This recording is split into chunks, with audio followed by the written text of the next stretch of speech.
FIFA world cup 2026 quarter finals മത്സരങ്ങളാണ് ഇപ്പോൾ നടന്നുകൊണ്ടിരിക്കുന്നത്. രണ്ട് മത്സരമായിരുന്നു കഴിഞ്ഞ ദിവസം നടന്നത്. അപ്പോൾ ഏതൊക്കെയായിരുന്നു ആ ടീമുകൾ? ഫസ്റ്റ് വരുന്നത് നോർവേ വേഴ്സസ് ഇംഗ്ലണ്ട് മാച്ച് ആയിരുന്നു. ഒരുപക്ഷെ ആരാധകർ നോക്കിയിരുന്ന ഒരു ഗെയിം തന്നെയായിരുന്നു നോർവേ വേഴ്സസ് ഇംഗ്ലണ്ടിന്റെ മാച്ച്. അതിൽ ഇംഗ്ലണ്ട് ജയിക്കുന്ന ഒരു കാഴ്ചയാണ് കണ്ടത്. 2-1 നോർവേനെ ഇംഗ്ലണ്ട് തോൽപ്പിച്ചിട്ടുള്ളത്. പിന്നെ സെക്കൻഡ് മാച്ച് വന്നിട്ടുള്ളത് അർജന്റീന വേഴ്സസ് സ്വിറ്റ്സർലാൻഡ് ആയിരുന്നു. ഒരു ഗംഭീര മാച്ച് തന്നെയായിരുന്നു അർജന്റീന വേഴ്സസ് സ്വിറ്റ്സർലാൻഡിന്. അതിന് 3-1 എന്നുള്ള സ്കോറിലാണ് അർജന്റീന സ്വിറ്റ്സർലാൻഡിനെ തോൽപ്പിച്ചിട്ടുള്ളത്. അപ്പോൾ നമുക്ക് നേരെ മാച്ചസിലേക്ക് പോവുകയാണെങ്കിൽ ഫസ്റ്റ് വരുന്നത് നോർവേ വേഴ്സസ് ഇംഗ്ലണ്ടിന്റെ മാച്ച് ആയിരുന്നു. നമുക്ക് പ്രഡിക്റ്റ് ചെയ്യാൻ പറ്റാത്ത ഒരു വിജയം, അല്ലെങ്കിൽ രണ്ട് ടീമും കട്ടക്ക് നിൽക്കുന്ന രണ്ട് ടീംസാണ്. കറന്റ് വേൾഡ് കപ്പ് നോക്കുകയാണെങ്കിൽ രണ്ടുപേരും അത്രയും അടിപൊളിയായിട്ട് നിൽക്കുന്ന ഒരു ടീം തന്നെയാണ്. അതുകൊണ്ട് തന്നെ നമുക്ക് പ്രഡിക്റ്റ് ചെയ്യാൻ പറ്റാത്ത രീതിയിലുള്ള ഒരു ഗെയിം തന്നെയായിരുന്നു. പക്ഷേ ഇംഗ്ലണ്ടിന്റെ ബെല്ലിംഗം എല്ലാം തിരുത്തി കുറിച്ചുകൊണ്ടാണ് ആ ഒരു വിജയം അവർക്ക് കരസ്ഥമാക്കി കൊടുത്തിട്ടുള്ളത്. അപ്പോൾ മാച്ച് നോക്കുകയാണെന്നുണ്ടെങ്കിൽ നോർവേയുടെയും നേരത്തെ പറഞ്ഞ പോലെ ആരാധകർ ഏറ്റവും കൂടുതൽ കാത്തിരുന്ന ഒരു മത്സരമാണ്. നോർവേയുടെ സ്വന്തം ഹാളൻഡും നമ്മുടെ ഇംഗ്ലണ്ടിന്റെ സ്വന്തം ഹാരി കെയ്നും ഇറങ്ങുന്ന ഒരു മത്സരം. അത്രയധികം നമുക്ക് പ്രഡിക്റ്റ് ചെയ്യാൻ പറ്റില്ല എന്താ സംഭവിക്കാൻ പോകുന്നത്, ആർക്ക് വേണമെങ്കിലും വിജയം ഉണ്ടാകാം. അത്തരത്തിലൊരു മത്സരമായിരുന്നു. അപ്പോൾ നമ്മുടെ ഇംഗ്ലണ്ടിൻ്റെ മത്സരം നോക്കുകയാണെന്നുണ്ടെങ്കിൽ ആൻഡ്രാസ് ഷെൽഡറൂപ്പാണ് നോർവേക്ക് വേണ്ടി ആദ്യത്തെ ഗോൾ അടിക്കുന്നത്. അത് 36ാമത്തെ മിനിറ്റിലായിരുന്നു. അടുത്ത ഗോൾ അടിക്കുന്നത് ബെല്ലിംഗമാണ്. അത് 45ാമത്തെ മിനിറ്റിലായിരുന്നു. പിന്നെ അടുത്ത ഗോൾ വരുന്നത് ബെല്ലിംഗത്തിന് തന്നെ ഇംഗ്ലണ്ടിന് വേണ്ടിയിട്ട് എക്സ്ട്രാ ടൈമിൽ 93ാമത്തെ മിനിറ്റിലായിരുന്നു അടുത്ത ഗോൾ വരുന്നത്. അങ്ങനെയായിരുന്നു ഓരോ ഗോൾ റേറ്റും വരുന്നത്. അപ്പോൾ ഫസ്റ്റ് ഹാഫിൽ തന്നെ ഇവരൊരു സമനില പിടിച്ചുകൊണ്ടായിരുന്നു മത്സരം. അതുകൊണ്ട് നമുക്ക് ഒട്ടും പ്രഡിക്റ്റ് ചെയ്യാൻ പറ്റാത്ത ഒരു മത്സരം കൂടിയായിരുന്നു. പിന്നെ എക്സ്ട്രാ ടൈമിൽ പോയിട്ടാണ് ബെല്ലിംഗം ഒരു ഗോളും കൂടി അടിച്ച് ഇംഗ്ലണ്ടിനെ മുന്നിലേക്ക് എത്തുന്ന ഒരു കാഴ്ച എന്തായാലും കാണുന്നത്. നമ്മുടെ നോർവേയും ഹാളണ്ട് അതോടുകൂടി നമ്മുടെ ക്വാർട്ടർ ഫൈനൽസിൽ നിന്ന് പിന്മാറിയ ഒരു അവസ്ഥയാണ് നമ്മളെല്ലാവരും കണ്ടത്. നോർവേയുടെ ചരിത്രം നോക്കുകയാണെന്നുണ്ടെങ്കിൽ ചരിത്രത്തിൽ ആദ്യമായി ലോകകപ്പ് സെമി ഫൈനലിൽ പ്രവേശിക്കാൻ നോർവേ ഈ മത്സരത്തിലൂടെ ലക്ഷ്യമിട്ടിരുന്ന ഒരു സിറ്റുവേഷനിലാണ് നോർവേ പുറത്തായി പോകുന്ന ഒരു കാഴ്ച കണ്ടത്. അത് ഹാളണ്ട് ഫാൻസിനെയും നോർവ ഫാൻസിനെയും മാത്രമല്ല ഫുട്ബോളിനെ സ്നേഹിക്കുന്ന ഒരുപാട് ആരാധകരെ വളരെയധികം നിരാശയിലേക്കാണ് എത്തിച്ചിട്ടുള്ളത്. എന്തായാലും മത്സരമാണ്, നമുക്ക് ഒരാൾക്ക് ജയിക്കാൻ മാത്രമേ കഴിയുള്ളൂ. നോർവേയുടെ കാര്യം എടുത്ത് പറയേണ്ടതുണ്ട്. അതായത് അവർ ട്രേഡ് മാർക്ക് സൃഷ്ടിച്ചിട്ട് തന്നെയാണ് ഈ ഒരു വേൾഡ് കപ്പിൽ നിന്ന് പിന്മാറുന്നത്. ഒരുപാട് നല്ല ഗെയിംസ് അവരെന്തായാലും ആരാധകർക്ക് കാഴ്ചവെച്ചിട്ടുണ്ട്. ഒരുപാട് നല്ല കാഴ്ചകൾ സമ്മാനിച്ചിട്ടുള്ള ഒരു ടീം തന്നെയായിരുന്നു നോർവേ. അപ്പം നമുക്ക് ഒരിക്കലും ഈ ഒരു വേൾഡ് കപ്പിൽ മറക്കാനാവാത്ത മറ്റൊരു ടീമാണ് നോർവേ. അതുപോലെ ബെല്ലിംഗത്തിനെ കുറിച്ച് പറയുകയാണെങ്കിൽ ഒരുപാട് ടാഗ് ലൈൻ വരുന്നത് ബെല്ലിംഗത്തിന്റെ ഗോൾ മെഷീൻ എന്ന് പറയുന്ന ഒരു ടാഗ് ലൈനിലാണ് ഇപ്പോൾ ബെല്ലിംഗം അറിയപ്പെടുന്നതെന്ന് നമുക്ക് പറയേണ്ടി വരും. അത്രയും ഗംഭീരമായിട്ടുള്ള ഷോട്ടുകളിലൂടെയാണ് ബെല്ലിംഗം അവരുടെ ഒരു സ്കോർ നില ഉയർത്തിയിട്ടുള്ളത്. അല്ലെങ്കിൽ ഇംഗ്ലണ്ടിനെ നെക്സ്റ്റ് ലെവലിലേക്ക് സെമി ഫൈനൽസിലേക്ക് കടത്താനായിട്ട് ഇംഗ്ലണ്ടിന്റെ ഒരു വമ്പൻ തിരിച്ചുവരവ് തന്നെയായിരുന്നു ഈ ഒരു വേൾഡ് കപ്പിൽ നമുക്ക് കാണാൻ പറ്റിയിട്ടുള്ളത്. അപ്പോൾ നമുക്ക് എടുത്തു പറയേണ്ടത് ഈ ഒരു മാച്ചിൽ ബെല്ലിംഗത്തിന് തന്നെയാണ്.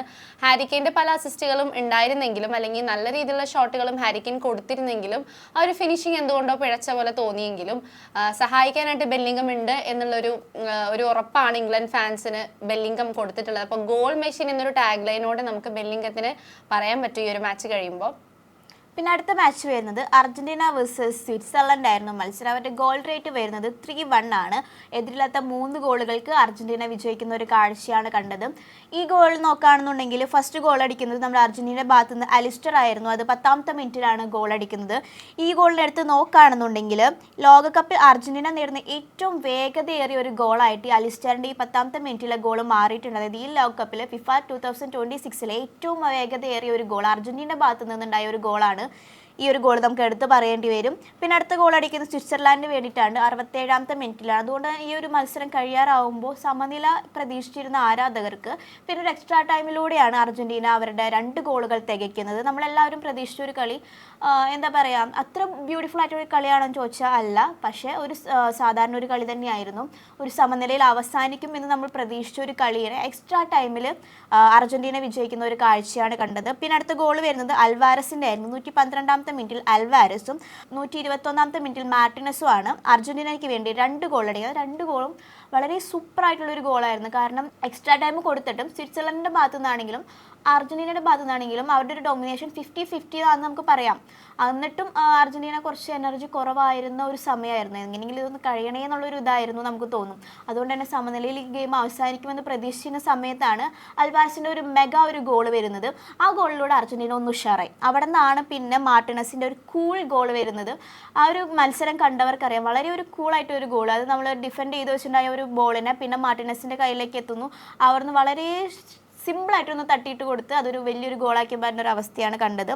ഈ ഒരു കളി നോക്കുകയാണെന്നുണ്ടെങ്കിൽ 124 മിനിറ്റാണ് ഈ അർജന്റീന സ്വിറ്റ്സർലാൻഡിൻ്റെ മാച്ച് നീണ്ടുപോയത്. നമുക്ക് അർജന്റീനയുടെ ഒരു മാച്ചിനെ കുറിച്ച് പറയുകയാണെങ്കിൽ മാർട്ടീനസ് ഒരു സബ്സ്റ്റിറ്റ്യൂട്ടായിട്ട് ഇറങ്ങിയ ഒരു പ്ലെയർ ആയിരുന്നു. അപ്പോൾ എന്തുകൊണ്ട് നോക്കുകയാണെങ്കിൽ മാർട്ടീനസിൻ്റെ ഒരു ഗംഭീര പ്രകടനം തന്നെയാണ് അവിടെ കാഴ്ചവെക്കാൻ പറ്റിയിട്ടുള്ളത്. പിന്നെ പറയുകയാണെങ്കിൽ സ്വിറ്റ്സർലാൻഡിന് ഒരു റെഡ് കാർഡ് കിട്ടുന്ന ഒരു സാഹചര്യം വന്നു. 72ാമത്തെ മിനിറ്റിൽ എംബോളോ എന്ന് പറയുന്ന പ്ലെയറിന് ഒരു റെഡ് കാർഡ് കിട്ടി. അതിനെ തുടർന്ന് എനിക്ക് തോന്നുന്നു അവരുടെ ആ ഒരു എനർജി കംപ്ലീറ്റ് ആയിട്ട് ഡ്രോ ആവുന്നതും അതേപോലെ തന്നെ അറ്റാക്കിങ്ങിൽ അത്ര ഒരു മികച്ചു നിൽക്കുന്ന ഒരു കാഴ്ച സ്വിറ്റ്സർലാൻഡിന്റെ ഭാഗത്ത് നിന്ന് ഉണ്ടായിരുന്നില്ല. അവർ ഡിഫെൻസീവ് സൈഡിലായിരുന്നു കൂടുതൽ കോൺസെൻട്രേറ്റ് ചെയ്തിട്ടുണ്ടായിരുന്നത്. അതുകൊണ്ട് തന്നെ അതിലൊരു ചെറിയ പിഴവ് വരികയും അതിലൂടെയാണ് അവർക്കൊരു ജയം അവർക്ക് കിട്ടാത്തൊരു സാഹചര്യം വന്നത്. പിന്നെ നമുക്ക് എടുത്തു പറയേണ്ടത് മെസ്സിയുടെ പല ഷോട്ടുകളും മിസ്സായി എന്നുള്ളതാണ്. മെസ്സി ഒരുപാട് ഷോട്ടുകൾ അടിച്ചിരുന്നെങ്കിലും സ്വിറ്റ്സർലൻഡിന്റെ ഗോൾ കീപ്പർ എല്ലാം പിടിക്കുന്ന ഒരു സാഹചര്യം, ഫ്രീ കിക്ക് ആയിക്കോട്ടെ കോർണേഴ്സ് ആയിക്കോട്ടെ എല്ലാം പിടിക്കുന്ന ഒരു സാഹചര്യം നമ്മൾ കണ്ടിട്ടുണ്ടായിരുന്നു.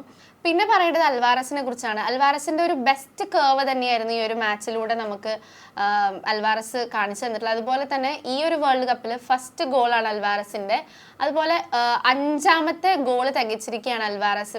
ടോട്ടൽ വേൾഡ് കപ്സ് അൽവാരസ് കളിച്ചതിൽ വെച്ച് നോക്കുകയാണെങ്കിൽ 5ാമത്തെ ഗോളാണ് അൽവാരസിന്റെ വേൾഡ് കപ്പിനായിട്ട് വേണ്ടിയിട്ട് കൊടുത്തിട്ടുള്ളത്.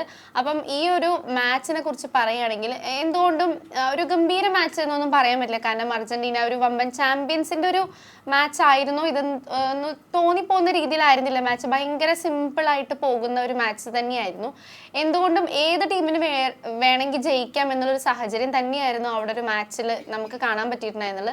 പക്ഷെ എന്തുകൊണ്ടോ അർജന്റീനയ്ക്ക് ജയിക്കാൻ സാധിച്ചു. അവരുടെ കഴിവ് എന്ന് തന്നെ പറയേണ്ടി വരും. പിന്നെ എനിക്ക് തോന്നുന്നു അർജന്റീനയുടെ ആ ഒരു പൊട്ടൻഷ്യൽ ശരിക്കും പുറത്ത് വന്നത് അൽവാരസിൻ്റെ ആ ഒരു ഗോൾ അടിച്ചപ്പോഴാണ് അവർ കുറച്ചും കൂടി ഒന്ന് എനർജറ്റിക് ആയിട്ട് മാറിയത്. അവർ ഫസ്റ്റ് ഗോൾ അടിച്ചപ്പോൾ അവർ ഓവർ കോൺഫിഡൻ്റ് ആയിരുന്നോ എന്ന് തോന്നി 10 മിനിറ്റിൽ. പക്ഷേ പിന്നെ അടുത്ത 67ാമത്തെ മിനിറ്റിൽ സ്വിറ്റ്സർലൻഡിൻ്റെ അടുത്ത ഗോൾ വരുമ്പോൾ അവർക്കൊന്ന് ടെൻഷനായി. പിന്നെ എക്സ്ട്രാ ടൈമിൽ അവരൊന്ന് ഡൗൺ ആയ പോലെ നമുക്ക് തോന്നും ആ ഒരു മത്സരത്തിൽ. പിന്നെ അൽവാരസിൻ്റെ ഗോളിലാണ് അവരൊന്ന് കംബാക്ക് ചെയ്യുന്നത്. അൽവാരസ് ഗോൾ അടിച്ചു, അതിന് പിന്നാലെ മാർട്ടിനസ് അടിച്ചു. അങ്ങനെ 2 ഗോളിൻ്റെ വ്യത്യാസത്തിൽ അവർ ജയിക്കുന്ന ഒരു കാഴ്ചയാണ് കണ്ടത്. പിന്നെ ഒരു മത്സരത്തിൽ എടുത്ത് പറയേണ്ടത് 2026 ഫിഫ വേൾഡ് കപ്പിൽ നമ്മൾ റൗണ്ട് ഓഫ് 16ഉം 32ഉം എല്ലാം എടുത്ത് നോക്കുകയാണെന്നുണ്ടെങ്കിൽ ഏതൊക്കെ മത്സരത്തിൽ അർജന്റീന കളിച്ചിട്ടുണ്ടോ അതിലെല്ലാം മെസ്സിയുടെ ഒരു ഗോൾ ഉണ്ടായിരുന്നു. പക്ഷേ ഈ ഒരു മത്സരത്തിൽ മെസ്സിക്ക് ഗോൾ അടിക്കാൻ സാധിച്ചിട്ടില്ല. അപ്പോൾ നമ്മളെല്ലാവരും കഴിഞ്ഞ കളിയിലൊക്കെ പറയായിരുന്നു മെസ്സിയാണ് അർജന്റീനയ്ക്ക് വേണ്ടി ഗോൾ അടിക്കാനുള്ള, വേറെ ആർക്കും അടിക്കാൻ കഴിയില്ല എന്നുള്ളൊരു വിമർശനം വന്നിരുന്നു. പക്ഷേ ഈ ഒരു കളിയിൽ മെസ്സിക്ക് പകരം നമ്മുടെ അൽവാരസ് ഉണ്ട്. മെസ്സിക്ക് പകരം ഇനി അർജന്റീനയിൽ ആരുണ്ട് എന്നുള്ളൊരു ചോദ്യത്തിന് ഉത്തരം തന്ന ഒരു മത്സരം കൂടിയായിരുന്നു. മാർട്ടിനസ് ഉണ്ട്, അൽവാരസ് ഉണ്ട്, അതുപോലെ അലിസ്റ്റർ ഉണ്ട്. മെസ്സി ഗോൾ അടിച്ചില്ലെങ്കിലും ഈ ഒരു സംഭവം, ഈ ഒരു മാച്ച് അവർക്ക് കൊണ്ടുപോകാൻ സാധിക്കും എന്നുള്ളൊരു വലിയൊരു തെളിവും കൂടിയായിരുന്നു. മാത്രമല്ല മെസ്സിക്ക് ഗോൾ അടിക്കാൻ കഴിയാത്ത വലിയൊരു പരാജയമായി കാണുന്നവരുമുണ്ട്. കാരണം മെസ്സി അത്രയ്ക്ക് എനർജറ്റിക് ആയിരുന്നോ, ഓണായിരുന്നോ എന്ന് ചോദിച്ചാൽ നമുക്ക് അത്രയും പൊട്ടൻഷ്യൽ കാണാൻ കഴിഞ്ഞില്ലെന്നും കൂടി ഈ മത്സരത്തിൽ എടുത്ത് പറയണം. അപ്പോൾ അടുത്ത മത്സരം അർജന്റീന നടത്തുന്നത് ഇംഗ്ലണ്ടുമായിട്ടാണ്. അപ്പോൾ മറ്റൊരു സെമി ഫൈനലിലേക്ക് കടക്കുമ്പോൾ അർജന്റീന വേഴ്സസ് ഇംഗ്ലണ്ടാണ്. 2 ബമ്പന്മാരാണ്, 2 ചാമ്പ്യന്മാരാണ് ഇനി മത്സരിക്കാൻ പോകുന്നത്. കുറച്ചും കൂടി മത്സരം ടൈറ്റായി വന്നുകൊണ്ടിരിക്കുകയാണ്. ഒന്നും പ്രെഡിക്റ്റ് ചെയ്യാൻ പറ്റില്ല. അതുപോലെയാണ് ഫിഫയുടെ ഇത്തവണത്തെ മത്സരങ്ങൾ മുന്നേറിക്കൊണ്ടിരിക്കുന്നത്. അപ്പോൾ നമുക്ക് അടുത്ത ദിവസത്തെ മത്സരങ്ങൾ ഏതൊക്കെയാണെന്ന് നോക്കാം അല്ലേ? അടുത്ത ദിവസം മത്സരങ്ങളെ കുറിച്ച് പറയുകയാണെങ്കിൽ എല്ലാവരും ഇനി ഉറ്റുനോക്കിയിരിക്കുന്ന മത്സരങ്ങളാണ്. അതായത് സെമി ഫൈനൽസിലേക്ക് കടക്കുകയാണ്. വേൾഡ് കപ്പിന്റെ അവസാന ഘട്ടത്തിലേക്ക് അങ്ങനെ പോയിക്കൊണ്ടിരിക്കുകയാണ്. അപ്പോൾ ഫസ്റ്റ് വരുന്നത് ഫ്രാൻസ് വേഴ്സസ് സ്പെയിനിന്റെ മത്സരമാണ്.